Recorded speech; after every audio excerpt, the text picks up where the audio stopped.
ಬರ್ತಾರೆ, ಕಾಯ್ತಾರೆ ಥಿಯೇಟ್ರ್ ಹತ್ರ. ಯಾವ ಥಿಯೇಟ್ರ್ ಹತ್ರ ಅಂತ ಗೊತ್ತಿಲ್ಲ, ಗೌಪ್ಯವಾಗಿ ಬರ್ತಾರೆ. ಯಾವ ಥಿಯೇಟ್ರು ಅಂತ ಹೇಳಲ್ಲ, ಅನೌನ್ಸ್ ಮಾಡಲ್ಲ, ಬರ್ತಾರೆ, ಖಂಡಿತ ಬರ್ತಾರೆ. ಹೊಸ ಪ್ರಪಂಚ ಅಲ್ಲ ರೀ. ಮುಂದೆ ಒಂದು ತಿಳ್ಕೊಳ್ಳಿ, ಒಂದು ಮುಂದೆ ಒಬ್ರು ಯಾರೋ ಹೋಗ್ತಾ ಇದ್ದಾರೆ ಅಂದರೆ ಹಿಂದೆ ನಾವು ಸಾಕಷ್ಟು ಕಷ್ಟಪಟ್ಟಿರ್ತೀವಿ. ಸ್ಕ್ರೀನ್ ಮುಂದೆ ಬಂದರೆ ಮಾತ್ರ ಅಲ್ಲ, ಇದ್ರ ಹಿಂದೆ ಎಷ್ಟು ಟೆಕ್ನಿಷಿಯನ್ ಕೆಲಸ ಮಾಡಿದ್ದಾರೆ ಕಾಣೋದು ನಮ್ಗೆ ಯಾರು ಹೇಳಿ? ಆ್ಯಕ್ಟ್ರ್ ಮಾತ್ರ. ಅದ್ರ ಹಿಂದೆ ಟೀ ಕೊಡೋ ಹುಡುಗನಿಂದ ಕಷ್ಟಪಟ್ಟಿರ್ತಾನೆ. ಹಂಗೆ ಮನೇಲಿ ನಾವು ತುಂಬ ಕಷ್ಟಪಟ್ಟಿದ್ದೀವಿ. ಆ ಕಷ್ಟ ಇಲ್ಲಿ ಹೇಳೋಕ್ಕಾಗಲ್ಲ. ಅದನ್ನು ಒಂದು ಸರಿ ಹಿಸ್ಟ್ರಿ ಮಾಡೋಣ. ನಾವೇನು ಕಷ್ಟಪಟ್ವಿ, ನಾವು ಹೆಂಗೆ ಬಂದ್ವಿ, ನಾವು ಯಾವ ಥರ ಈ ಸಿನಿಮಾ ರಂಗಕ್ಕೆ ಕಷ್ಟಪಟ್ಟು ಇವತ್ತು ಯಶಾಗಿದ್ದಾನೆ ಅಂತ ಅದು ಆಮೇಲೆ ಹೇಳೋಣ.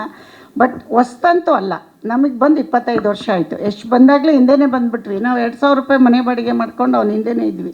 ಮೈಸೂರಲ್ಲಿ ದೊಡ್ಡ ಮನೇಲಿದ್ವಿ, ಆಮೇಲೆ ಚಿಕ್ಕದು ಒಂದು ಸಿಂಗಲ್ ರೂಮಲ್ಲಿದ್ವಿ. ಯಾಕೆ ಹೇಳಿ? ಈ ಮಟ್ಟಕ್ಕೆ ಬರೋಕ್ಕೆ ಎಷ್ಟು ಅದರಿಂದ ನಮ್ಮ ಶ್ರಮ ಇದೆ. ನಮ್ಮ ಸ್ಟೋರಿ ಕೇಳಿದ್ರೆ ನೀವು ಹಿಸ್ಟ್ರಿ ಬುಕ್ ಮಾಡ್ಬೋದು, ಆಮೇಲೆ ಹೇಳೋಣಂತೆ, ಈಗ ಬೇಡ, ಆಯಿತಾ? ಅದೇ ಮಾಡೋಣ, ಇವತ್ತೇ ಮಾಡಿಬಿಟ್ರೆ ದುಡ್ಡು ಬೇಡ, ಕೊಡ್ತೀರಾ ನಾಳೆನೇ?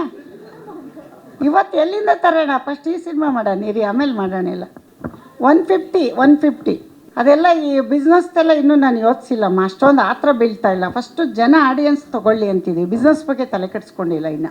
ನಟನೆ ಇದೇ ನಟನೆ, ಈಗ ಮಾತಾಡ್ತಿದ್ದೀವಲ್ಲ ಇದನ್ನೇ ನೀವು ನಟನೆ ಅಲ್ಲ. ನೀವು ಹೇಳ್ತಾ ಇರೋದು ನಟನೆ ಮಾಡೋಕ್ಕೆ ಬರಲ್ಲ ನಮಗೆ, ನೀವು ಅಂದ್ಕೊಂಡಿದ್ದೀರ. ಸುಮ್ಮನೆ ಮಾತಾಡಿದ ತಕ್ಷಣ ನಟರಿಗೆ ಅದೊಂದು ವ್ಯಾಲ್ಯೂ ಇದೆ, ಅದನ್ನೆಲ್ಲ ಅಷ್ಟು ಈಸಿಯಾಗಿ ನಟನೆ ಮಾಡೋಕ್ಕಾಗಲ್ಲ. ಮಾತು ಬೇರೆ, ನಟನೆ ಬೇರೆ.